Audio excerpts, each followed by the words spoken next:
Hello friends, welcome back to my channel. ఈరోజు మన ఛానల్లో పాతకాలం నాటి ఒక మంచి స్వీట్ రెసిపీ అండి. హెల్త్కి కూడా చాలా మంచిది, చాలా టేస్టీగా ఉంటుంది. కప్పు రేషన్ బియ్యం నానబెట్టి అప్పటికప్పుడు ప్రిపేర్ చేసేసుకోవచ్చు. నోట్లో పెట్టుకుంటే వెన్నలా కరిగిపోతుంది. మరి అప్పటికప్పుడు ప్రిపేర్ చేసుకునే ఈ ఇన్స్టెంట్ స్వీట్ రెసిపీని ఎలా ప్రిపేర్ చేసుకోవాలో వీడియోలోకి వెళ్ళి చూసేద్దామండి. దానికోసం నేను ఇక్కడ ఒక గ్లాస్ మెజర్మెంట్తో ఒక గ్లాస్ వరకు రేషన్ బియ్యాన్ని తీసుకుంటున్నాను. మీరు కావాలి అనుకుంటే నార్మల్ బియ్యంతో అయినా చేసుకోవచ్చండి. దీంట్లోకి ఒక గ్లాస్తో వాటర్ వేసుకొని ఆ వాటర్ వేసి 2-3 సార్లు కడిగిన తర్వాత మళ్ళీ మంచి వాటర్ వేసుకొని ఒక హాఫ్ అన్ అవర్ లేదా ఒక 1 అవర్ పాటు నానబెట్టుకోవాలండి. నానబెట్టుకున్న తర్వాత వీటిని శుభ్రంగా 2-3 సార్లు కడిగేసిన తర్వాత ఒక మిక్సీ జార్ తీసుకొని మిక్సీ జార్లోకి ఈ బియ్యం మొత్తాన్ని వేసేసుకుంటున్నాను. వేసుకొని కొంచెం వాటర్ అయితే వేసుకొని మూత పెట్టి మెత్తగా మిక్సీ చేసుకోవాలి. చూడండి, మెత్తగా మిక్సీ పట్టుకున్న తర్వాత ఒక ఇలాంటి లోతుగా ఉన్న గిన్నెలోకి మనం ఈ బియ్యం మిక్సీ పట్టుకున్న దాన్ని అంతటిని కూడా వేసేసుకోవాలి. వేసుకున్న తర్వాత మనం ఏ గ్లాస్తో అయితే రేషన్ బియ్యం తీసుకున్నామో సేమ్ అదే గ్లాస్తో హాఫ్ గ్లాస్ వరకు పచ్చి కొబ్బరి చిన్న చిన్న ముక్కలుగా కట్ చేసుకున్న పచ్చి కొబ్బరిని వేసుకొని కొంచెం వాటర్ వేసుకొని మిక్సీ పట్టుకోవాలండి. ఇక్కడ నేను పచ్చి కొబ్బరి వేసినప్పుడు కానీ బియ్యం వేసినప్పుడు కానీ 1 టేబుల్ స్పూన్ వరకు సోంపుని వేసుకొని మిక్సీ పట్టుకోండి. నాకు సగం మిక్సీ పట్టిన తర్వాత గుర్తొచ్చింది, అందుకే ఇక్కడ వేసాను. సోంపు వేసుకోవటం వల్ల ఫ్లేవర్ అనేది చాలా బాగుంటుందండి. టేస్ట్ కూడా తినేటప్పుడు చక్కగా స్మెల్ అనేది చాలా బాగుంటుంది. ఇప్పుడు మిక్సీ జార్లో కొంచెం వాటర్ వేసుకొని పిండిలో వేసేసుకోవాలి. వేసుకొని పక్కన పెట్టి స్టవ్ వెలిగించి ఒక పాన్ పెట్టుకోవాలి. పాన్ పెట్టుకున్న తర్వాత మనం ఏ గ్లాస్తో అయితే రేషన్ బియ్యాన్ని తీసుకున్నామో సేమ్ అదే గ్లాస్తో 3/4 గ్లాస్ వరకు బెల్లాన్ని వేసుకున్నాను. అలానే బెల్లం ఎంత క్వాంటిటీలో తీసుకున్నామో అంతే క్వాంటిటీలో నీళ్ళను కూడా వేసుకొని, ఇక్కడ బెల్లం ఎటువంటి పాకం రావాల్సిన పని లేదండి.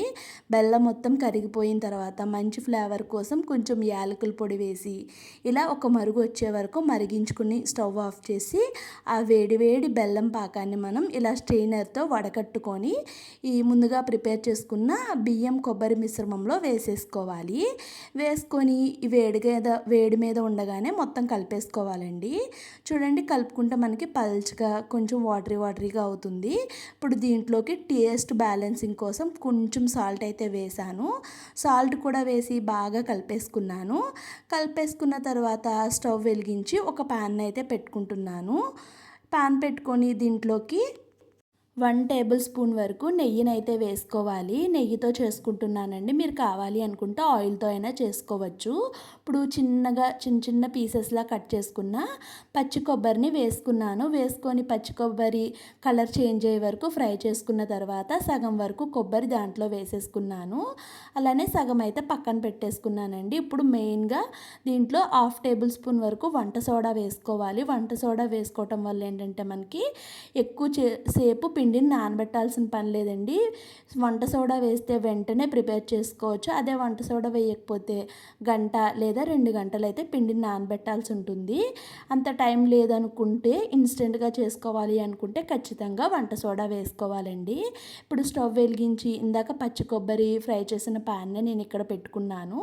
మళ్ళీ కాస్త నెయ్యినైతే వేసుకొని మనం వేసుకునేటప్పుడు బాగా మిక్స్ చేసి పైనుంచి కింద వరకు పిండిని ఒక గరిట అయితే పిండి వేసుకున్నాను. ఇంకొంచెం వేసుకున్నానండి.